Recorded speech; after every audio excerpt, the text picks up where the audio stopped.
You're with Cape Talk. Absolutely. You're with Cape Talk at 9:34. We'll be interacting with the Naked Scientist, Dr. Chris Smith. And that's why we're going to go to Zuki Makuzeni first, in from Big Bay. She's on the line. She's given us the phone call, and she gets the first shot at the Naked Scientist. Welcome, Zuki. Hi, Clarence. How are you? I'm lekker, thank you. And how are you? I'm always good. Plans for the long weekend? Lots of rest. Okay. And at least one of the questions that you always wanted to ask the Naked Scientist, you'll have answered. Yes, can I go ahead? Please do. Okay, morning, Dr. Chris. So I believe hypochlorous acid is able to kill bad bacteria while still protecting the good bacteria on the skin. So I'm wondering, how is it possible? How is it able to differentiate between the two and have an effect on the one without affecting the other? Hi, Zuki. Good morning. Did you say hypochlorous acid? Yes. Yeah, I hadn't heard that particular claim. This is a chlorine-containing compound. When you dissolve bleach in water, you get some hypochlorous acid and hypochlorite. And this has an oxidizing effect on microorganisms. It's why we add these sorts of chemicals to swimming pools. We add them to cleaning fluids when we want to cleanse surfaces, because they're strongly oxidizing, and so microbes are much more vulnerable to their effects and they are destroyed. So bleach containing products usually are amongst the most reliable, along with things like hydrogen peroxide, at dealing with surface contamination. You can make sure you do hopefully get rid of 99.9% of the bugs that are there. I don't think these sorts of chemicals can discriminate between the good guys and the bad guys, though. That sounds like a dodgy or iffy claim to me.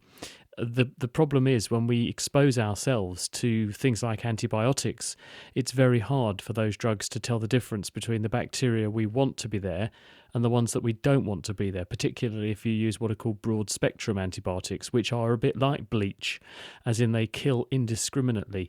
So really the best bet is to aim for, when you're cleaning a surface, aim to clean just what you need to clean and use something which will be as kind to you and the environment as possible. Sometimes you want to make sure things are properly sterilised, and that's where bleach-containing chemicals come in. And low concentrations, like you'd find in a swimming pool, for example, are very good at suppressing the microbes, but they don't do us any harm at the sorts of concentrations that we're exposed to. But you can't say the same for bacteria, good or bad. Thank you, Zuki, for that question. Rod's on the line from Muizenberg. Rod, go ahead for the Naked Scientist. Good morning, Dr. Chris. My question is, which is cheaper to heat up water, using electricity or low-pressure gas? Hi, Rod. Well, it's going to come down to the cost of the fuel, isn't it? Because in either case, it's effectively a fuel. The electricity coming into your house, there's a price per unit to pay for that in energy terms. Gas, the same. So it will really come down to the prevailing market rate and then the efficiency of the system you're using to convert one form of energy into another. Because when you're heating water, you're passing electricity through a heating coil, and this dissipates the energy in the electrical supply and pushes it into the water. Whereas when you burn some gas, you are combusting the gas and you're transferring as much of the heat that's released in the combustion process into the water. Now, if you've got a really, really effective geyser in your house, which is extremely good at pushing all of the energy and the electricity into the water, then it's going to be hard to improve on that. If with gas, though, you're just burning something, usually that's the cheapest way of getting heat into something, because the transfer of energy from that source is usually extremely good. And hitherto, it's been very cost effective to use things like gas to heat a room or heat water. But the world is facing an uncertain time at the moment, isn't it? And fuel prices are very volatile, availability is very volatile, same for electricity in some places. So really it's going to come down to where you are, how plentiful the source of energy is of any particular format, and therefore you can only answer your question by taking into account the local factors. But all things being equal, in energy terms, you're doing the same thing, which is pushing the same amount of energy from one place into another, into the water, and therefore it should be equivalent. But it will therefore come down to the local prices. But it doesn't ever work like that. We all know that. Thank you, Rod. And I guess, Chris, we're all doing those calculations. What's the cheapest Absolutely. source of fuel in South Africa?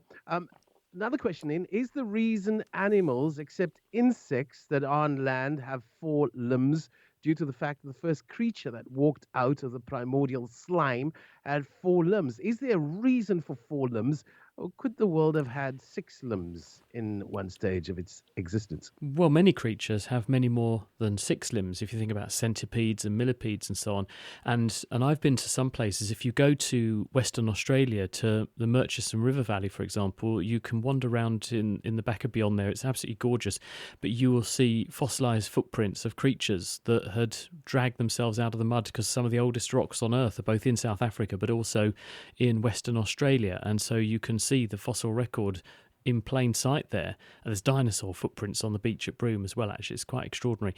But there are animals that were wandering around a couple of 100 million years ago, coming out of mud and up onto what would have been shallow mud banks and shallow seas there. And you can see they would have had many more than four legs, some of these things, based on the footprint patterns. So the reason that we tend to have the format that we do, us walking around on two legs with two upper limbs, two lower limbs, it's because we all have common ancestors. And evolution works in a form of refinement. You start with a game plan, a rough model, and then you refine it based on the environmental problems it has to surmount. And once you've arrived at a working solution, then you tend to stick with it, because usually embodied in that working solution are millions of years worth of nature tinkering. So the animals that would have crawled out onto land, there would have been a range of different creatures that did this, but they would have ended up with a situation that worked well with an upper limb system, a lower limb system, bipedal in humans' cases, four limbs in the case of animals.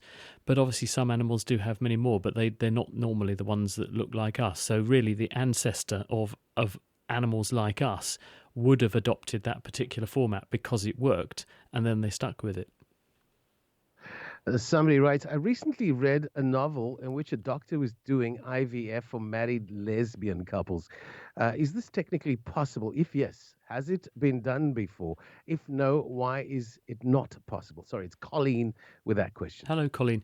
The answer is this is being done all the time. Now, obviously, what you can't do at the moment is produce gametes, both sets, sperms and eggs, from single-sex couples, at least in humans. So when you do these sorts of procedures, which are carried out in some countries, not all countries support this, but in some countries it is supported, you would do what we do for IVF with a man and a woman, and you use eggs from the two women.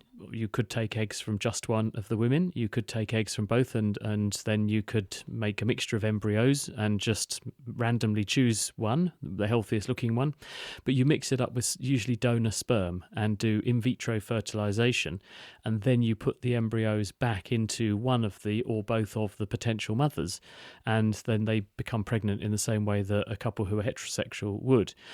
The world of science is moving apace, though, on this front, and we're now at a stage where people are beginning to use stem cell technology to produce sperms and eggs.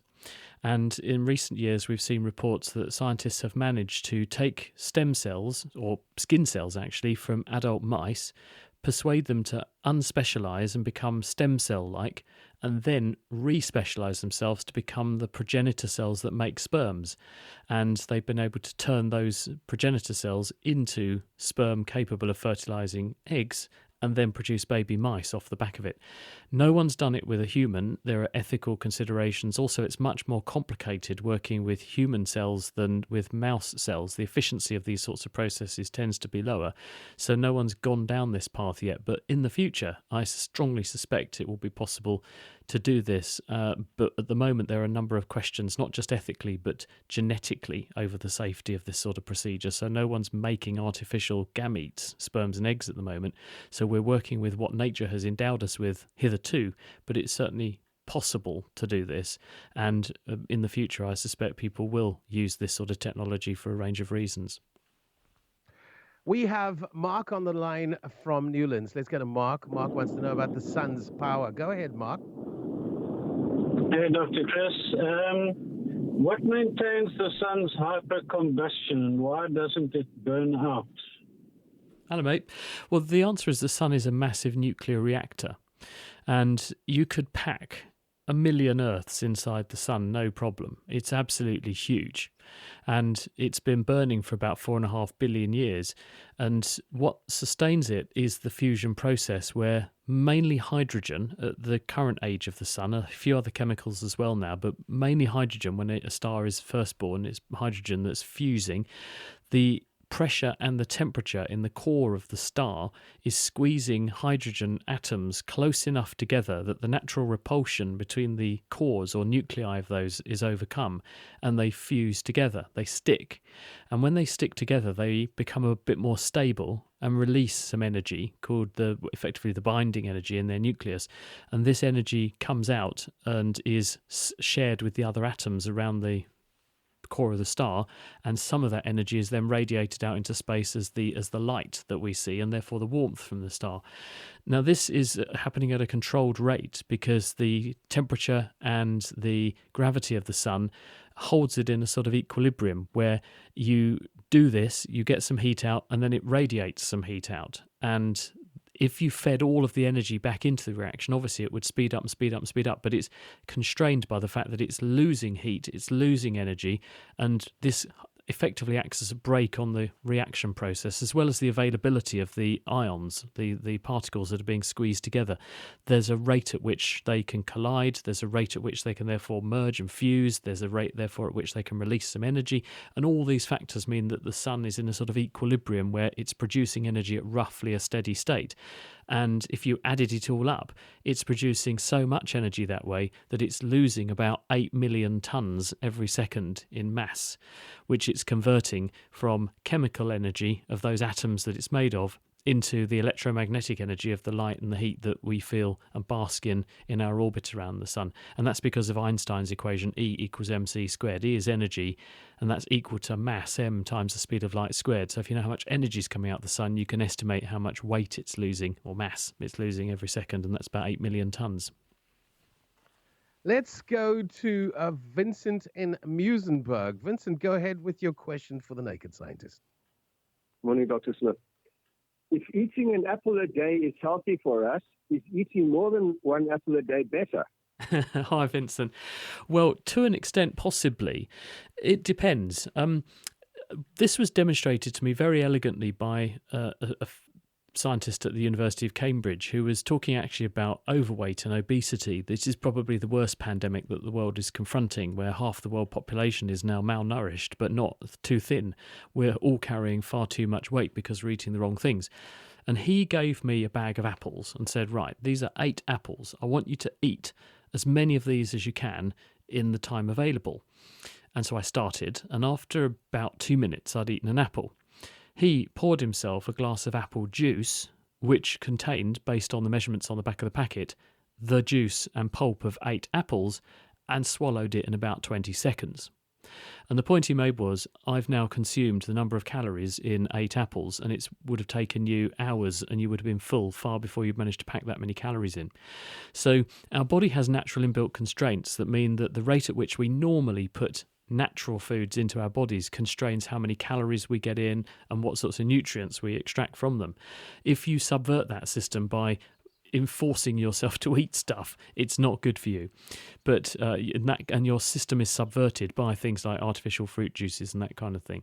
So it's not a given that just because you increase the amount of something you take in, that it's a good thing, because the juice and pulp of 8 apples is a lot of calories, it's a lot of sugar, and it's a lot of acids on your teeth. So not necessarily all a good thing. But if you're deficient in energy, if you're deficient in some of those substances, and you're deficient in vitamin C, to a certain extent, it could be a good thing. So it's horses for courses here. You need to eat what your body needs, not force feed it too much of anything. And unfortunately, the modern world has made it very easy for us because we're seduced by all these extremely energy dense, very easy to eat, very palatable foods to just overeat, not just apples, but loads of things. Then the Andromeda and the Milky Way galaxies are predicted to have a galactic collision sometime in the future. Is it already entangled? No, I mean, the Andromeda Galaxy is about 2.5 million light years away. It's our next nearest galactic neighbour. So it's a bit like the Milky Way, but it's remote and distant. We can see it in the sky as a sort of smudge. It was first spotted a couple of hundred years ago by astronomers who initially, they call these things nebulae. And then when they looked more closely, they realised they were distant galaxies. They weren't stars in our own galaxy. They were whole galaxies that we could see as these smudges in the night sky. And when we look at the colour of the light coming to us from these distant galaxies, you can tell which direction they're moving in. And this is because light, just as sound waves, stretch out or compress depending upon whether something is going away from you or coming towards you. Imagine a police car coming down the street. You can hear the sound changing as the waves come towards you. You can hear it going away from you. You can tell the sound characteristic changes. Well, light does the same thing. So if we look at a distant object in the universe, we can see where it is and how far away it is, but we can also tell whether it's moving away from us or coming towards us, because the light gets compressed or redshifted or stretched out, blue shifted. When we look at the light from Andromeda, we can tell it is coming towards us. It's coming towards us reasonably quickly, and in the future it will run through and pass through our own galaxy. And what will happen is there'll be a sort of collision, in a cosmic collision as it were, and then there'll be various interactions between the gravitational effects of that galaxy and our galaxy, and there'll be some kind of fusion where some things are captured, some things are lost, and then the two will pass on, going off in their own directions again. I'm fascinated by that. Maybe a personal question. Andromeda has about 1 trillion suns. The Milky Way has about 3 billion suns, or is it 300 billion suns? 100 billion, couple of 100 billion stars in the Milky Way, something like that. Yeah, so it's not going to be a union on equal terms. It's not going to be like married in community or property. Andromeda would wipe out the Milky Way, wouldn't it? Well, remember that in a galaxy, most space is empty space. You're not talking about a brick wall colliding with another brick wall. You're talking about something which is a lot of empty space with stars in it and a black hole in the middle, passing close to or through some of the equivalent structures in another galaxy. And this isn't the first time. We've seen other galaxies that have had interactions like this, and they capture each other. Bits of one will be captured by bits of another. There will be some close encounters, obviously, but on the whole, no one's going to know for sure, because we've never had it happen to us in our close quarters before. But there are various models that can predict what might be the outcome, and because most of this is empty space, there's going to be one passing through the domain of another, and as I say, gravity will dictate what the outcomes are. But these things have got a lot of energy, so they might have their course changed a bit, but it doesn't mean we're going to be literally tearing bits off of each other's galaxies. Let's go to some voice notes, Joe. Good morning. What is the difference between gout and arthritis in your feet or in your toes? Oh, hi, Joe. Well, the answer is that they're both inflammatory conditions in joints. Arthritis, which can be caused by your immune system in the case of rheumatoid arthritis, or caused by degenerative change, which is more strictly called arthrosis. If you talk to a pathologist, they'll say the correct term is osteoarthrosis. But this is inflammatory change in a joint due to wear and tear, because the cartilage, which is the smooth Teflon coating on the end of the bones that rub against each other, has been worn down, so you end up with bone-on-bone contact, and it's extremely painful, and it's inflammatory, and the joints swell up and they get red and hot and tender and stiff. Well, in gout, this is also an example of a joint becoming extremely inflamed and painful, but it's generally a single joint or one or two joints that this happens to, and tends to happen repeatedly. And gout is called a crystal arthropathy, and it is because of the deposition into the joint of uric acid crystals. People who have a very rich diet, and some people who, for metabolic reasons, have high levels of uric acid in their bloodstream. If you have high levels of anything, substances at high levels are more likely to deposit into the tissues. And people with high levels of uric acid can get gout crystals, uric acid crystals forming in the joint. And once you've got one crystal, the crystals make other crystals easier to form. So it's almost like it's called cooperativity. Effectively, once you've made it happen once, you make it happen much more easily for everything else. And this is because the crystals act as a nucleus to form more crystals. Those crystals, when they get in the joint space, are extremely inflammatory. They cause a massive inflammatory reaction, which is very, very painful in that particular joint.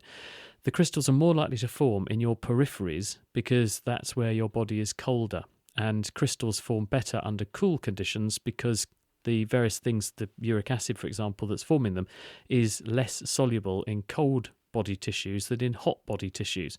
So you're more likely to have this happen in your hands and fingers, or most commonly, the joint in your big toe. And the crystals form, cause an inflammatory reaction, the toe swells up, the joint is very, very tender.